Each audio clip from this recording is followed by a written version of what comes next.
Welcome friends. आज आप लोगों को हम रिप्रेजेंटेशन ऑफ सेट बताएंगे। कल बताए थे, कहने का मतलब है कल बताए थे हम कि सेट का डिफिनेशन क्या होता है और सेट में किन किन बातों को ध्यान में रखते हैं। जैसे कि उसका हो गया एलिमेंट और भी बहुत बातें। सबसे पहले आप जो है इनको नोट कर लीजिए पॉज करके वीडियो, ताकि हम उसके बाद जो समझाने के क्रम में लिखेंगे वो आपको नोट करना नहीं पड़ेगा। आप उसको नोट कर लीजिए वीडियो पॉज करके। होप कि आप लोग नोट कर लिए होंगे। तो अब जो है representation of a set joining, समुच्चय को निरूपित करने की दो विधियां। देखिए, रिप्रेजेंटेशन ऑफ सेट को जो है दो फॉर्म में निरूपित कर या रिप्रेजेंट कर सकते हैं। सबसे पहला फॉर्म है टेबुलर फॉर्म, जिसको हिंदी में सारणीबद्ध विधि कहते हैं। टेबुलर फॉर्म और सारणीबद्ध विधि। और दूसरा फॉर्म है समुच्चय निर्माण विधि, हिंदी में कहते हैं, और इंग्लिश में इसको सेट बिल्डर फॉर्म कहते हैं। आप लोगों को जो है इंग्लिश नेम पे ज़्यादा ध्यान देना है, इसको जो है ज़्यादा कैच करना और इसको सिर्फ नॉर्मल याद रखना, ताकि कहीं हिंदी में कोई पूछ लीजिए, कहीं लिख दे तो हमको दिक्कत नहीं है। और उसके बाद इसको जो है गुण प्रकटीकरण विधि भी कहते हैं। तो नाम से स्पष्ट है इस दोनों का। तो अब एक एक करके दोनों का हम लोग जाने किस इसका इस्तेमाल करेंगे। तो अब है टेबुलर फॉर्म, मझोली ब्रैकेट, इसको मिडिल ब्रैकेट या कर्ली ब्रैकेट कहते हैं। मिडिल या कर्ली ब्रैकेट, इसको आप लोग ब्रैकेट में ऊपर में लिख लीजिएगा, या कहीं मिडिल ब्रैकेट या कर्ली ब्रैकेट कहते हैं। तो अब है कि टेबुलर फॉर्म कोष्ठक के अंदर सेट के सभी अवयव को, कोष्ठक के अंदर सेट के सभी अवयव को कोमा द्वारा अलग अलग करते हैं। जिससे बताए थे उस दिन के बाद कि कोष्ठक द्वारा सब कैसे क्यों अलग करेंगे, और अलग करने से ताकि मेरा जो लगे नहीं कि सब एक ही चीज़ है। तो कोष्ठक के अंदर कोमों से अलग अलग स्पष्ट रूप से सारणीबद्ध करने को यानी सेट को ही निरूपित करते हैं, जो कि टेबुलर फॉर्म कराता है। कहने मतलब जिस तरह इसमें दिया गया है कि इसका अर्थ के कि कोमा जो उसको हम किस दे देते हैं। जैसे कि अब इसका एग्जाम्पल है ना कि 10 से छोटी सम प्राकृतिक संख्याओं का समुच्चय। तो a बराबर equal to curly bracket start 2 4 2 4 6 8। उसके बाद कहने मतलब है कि टेबुलर फॉर्म। तो अब जो है टेबुलर फॉर्म को हम इस तरह से लिखेंगे। अब यदि इसी को हम इस तरह से लिखें कि a इक्वल टू 2 4 6 8, इसको कहा जाए कि आप क्या पढ़िएगा। तो इसको हम लोग रीड एज के तरफ इसको कहेंगे क्या 2468। यदि हम इसको कॉमन नहीं देते, हम इसको इस तरह से सिंपल में कहें। लेकिन हम ये सब है क्या, यदि इसको कहा जाए कि इसमें कितनी अवयव है, कितने अवयव है। हाँ, और एक और बात कि कितने अवयव ऐसे आपका होता है कि कोई भी सेट में अवयवों की संख्याओं को कार्डिनलिटी कहते हैं। कार्डिनलिटी ऑफ अ सेट, यानी कि उस सेट में अवयवों की संख्या। इसको इस तरह से भी नोट कर सकते हैं Na इक्वल टू 4, यानी कि इसमें cardinality of set equal to 4, यानी कि इसको कार्डिनलिटी ऑफ सेट के, इसको आप लोग के अगले वीडियो में आप लोग को इसका भी यानी कि यह एक अलग मिलेगा। तो अब जो है इसको हम इस तरह से कह सकते हैं कि n इक्वल टू 4। अब यदि हम इसमें कोमा नहीं देते हैं तो सब लगता है कि मेरा एक नंबर यानी कि अलग अलग नहीं है, सब एक ही जुड़ा हुआ है। इसलिए इसको हम कोमा सेलेक्ट करते हैं और इस तरह से इसको हम टेबुलर फॉर्म लिखते हैं। दूसरा एग्जाम्पल है कि प्रथम 10 प्राकृतिक संख्याओं का वर्गों का समुच्चय। प्रथम 10 प्राकृतिक संख्या, तो प्राकृतिक संख्याओं से 1 to 10, 1 से स्टार्ट होती है। तो 1 का स्क्वायर, 2 का स्क्वायर, 3 का स्क्वायर, तो इस तरह से 10 तक का स्क्वायर।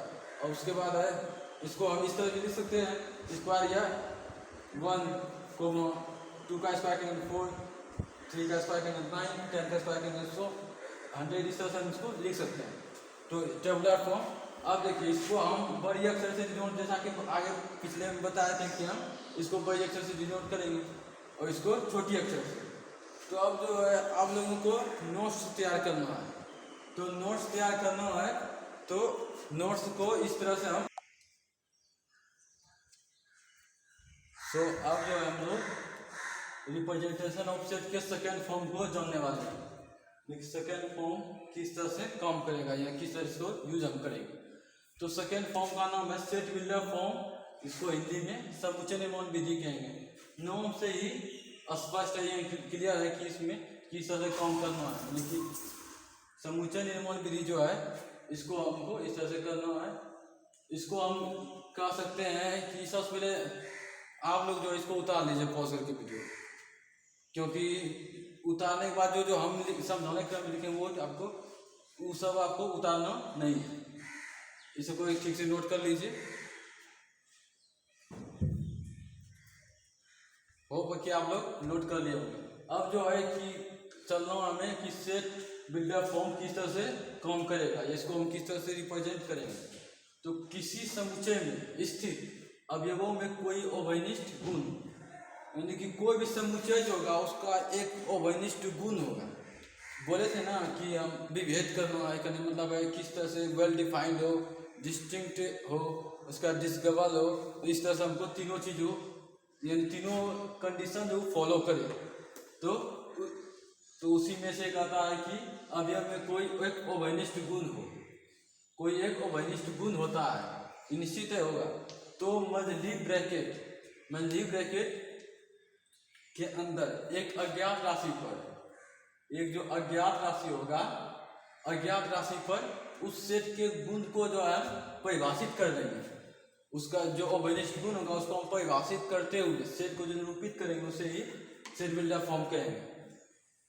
मेरे ख्याल से अभी परिभाषा से आपको ठीक से समझ में आया नहीं होगा, लेकिन क्योंकि इसका परिभाषा ही है कुछ इस तरह से।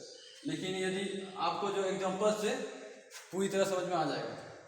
तो अब इसको देखिए, यानी कि इसका शॉर्ट जो है कहने का मतलब है इसका, यदि इस पूरे को हम इसमें हम कैसे सिंबल तो बहुत जल्दी है, तो सिंबल को हम जरूरी इस्तेमाल करेंगे।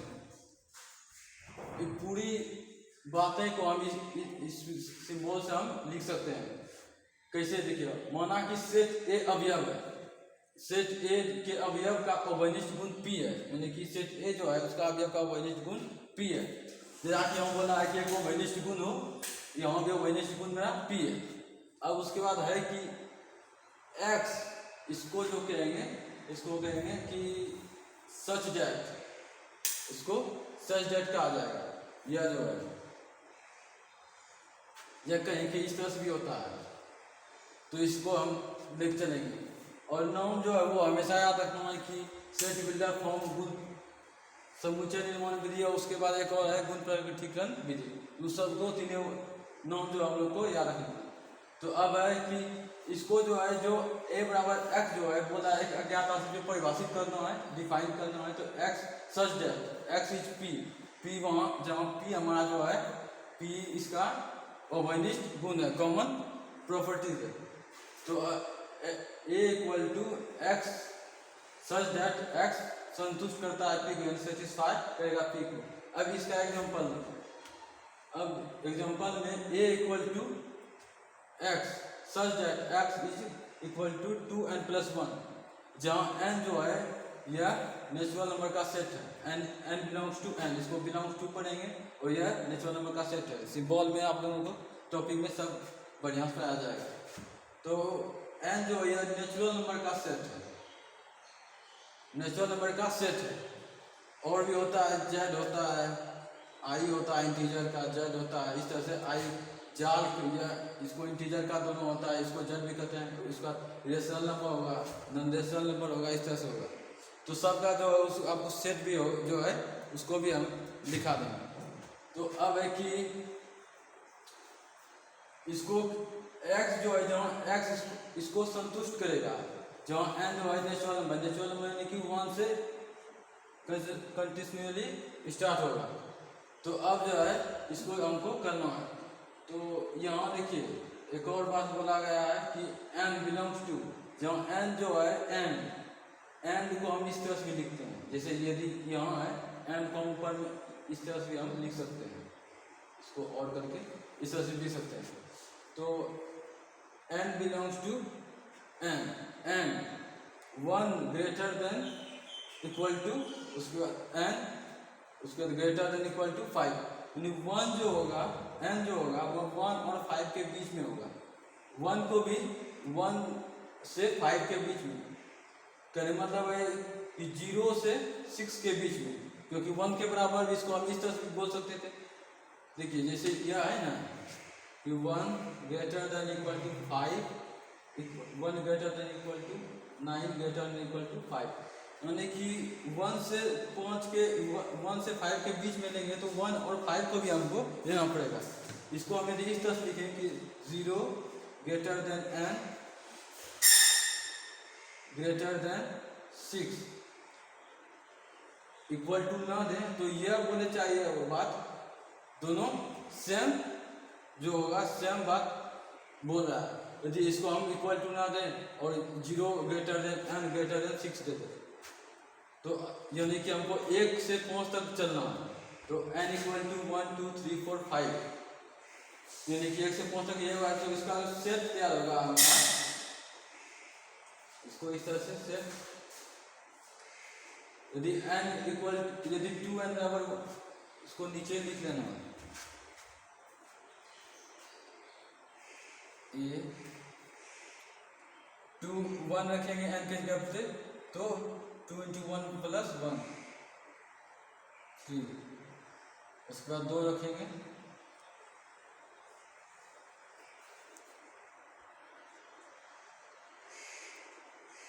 यह सब जो इस सेट के यह हो गया टेबुलर फॉर्म, टेबुलर फॉर्म।